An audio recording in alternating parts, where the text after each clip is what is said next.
जीअं त असांजी ख़्वाहिश हूंदी आहे इंसामिया जी त जेके बि कई आया आहिनि उहे ज़रूरु ॿ लफ़्ज़ पर ज़रूरु ॻाल्हाइनि।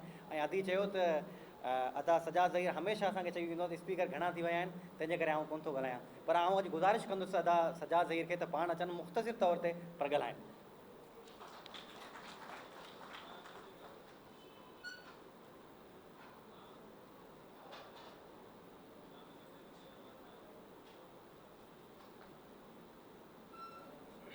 अस्सलाम वालेकुम दोस्तों, उनजा बख़्तावर खां ॻाल्हाइण जा रीज़न ॿ हूंदा आहिनि, बाबा जी तरबियत, बाबा वुमेन एम्पावरमेंट, ऐं तव्हां सारंग ॻाल्हायो, मूं ॻाल्हायो, बख़्तावर ॻाल्हायो, ॻाल्हि साॻी जी साॻी आहे।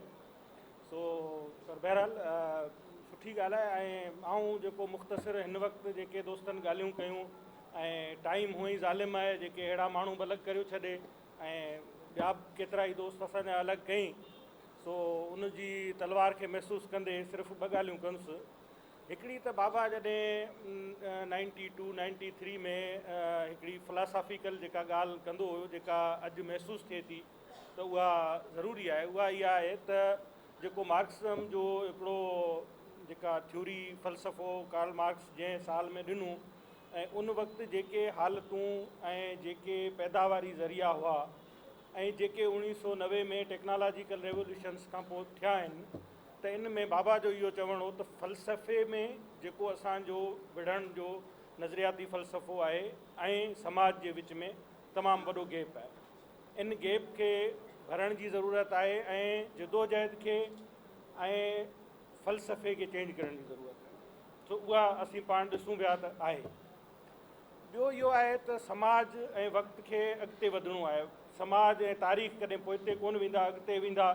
को थी सघे थो उनजो पहियो या जेको आहे उहो आहिस्ता हुजे या तेज़ हुजे, ऐं को उनखे धिकण वारनि में हुजे, को रुकावट वारनि में हुजे, इहो थी सघे थो। सो इन ॾिस में इहा ॻाल्हि आहे त हमरा जेके ॾाढा आहिनि उहे एतिरा त हाणे ज़रूरु कमज़ोर थी विया आहिनि जो डायरेक्ट नथा अचनि। उन्हनि खे कंहिं न कंहिं आड़ जी ज़रूरत आहे, कंहिं न कंहिं साए जे पोयां बि साॻियो कमु कनि था। ऐं ॿियो एतिरा कमज़ोर बि आहिनि जो जेके असांजा मुहिब जहिड़ा, सारंग जो जहिड़ा, या उनखां अलावा कई दोस्त जेके अञा गुम बि आहिनि, उन्हनि खे हाणे को घणो अरसो जीअं जाम साकी खे, नज़ीर अब्बासी खे, शबीर शर खे, प्रोफेसर जमाल नकवी खे, जेके कई अरसो रखी वेठा हूंदा हुआ, हाणे उहे बि कोन था रखी सघनि। ऐं पाण वाउखा बि थींदा पिया वञनि, जेके जेके आहिनि पाण डायरेक्ट को कमु नथा करे सघनि, त पोइ हिक ॿिए जहिड़ा जेके आहिनि रुगो रंग जे फ़र्क़ु वारा, पोइ उन्हनि खे खणाए अॻवा कराए पोइ मिड़ई को न को कार्रवाई कनि था। सो जॾहिं पाण इहे 90s में ऐं हाणे जॾहिं जलसनि में, लेफ्ट जे जलसनि में जेको नारो हणंदा हुआसीं त मतां डरो ॾाढ खां ॾाढे न आहे साह। सो ॾाढे में हाणे साह कोन्हे को, दीवारूं किरियूं पियूं आहिनि, बसि थोरो धिके जी ऐं थोरो यूनिटी जी ज़रूरत आहे। सो इहे ॻाल्हियूं चई आऊं पंहिंजी जाइ वठि, महिरबानी। यकीनन ॾाढ हाणे न पियो रहे ऐं वञे टुटे पियो। ऐं असां मां मोहब आज़ाद असां वटि कई आयो हुयसि, आऊं बि ऐं जेको आहे प्रोग्राम वारा सभु तव्हांखे दिलि जी गहराइण सां भलीकार चऊं था। तव्हां असां वटि ईअं हली आया आहियो।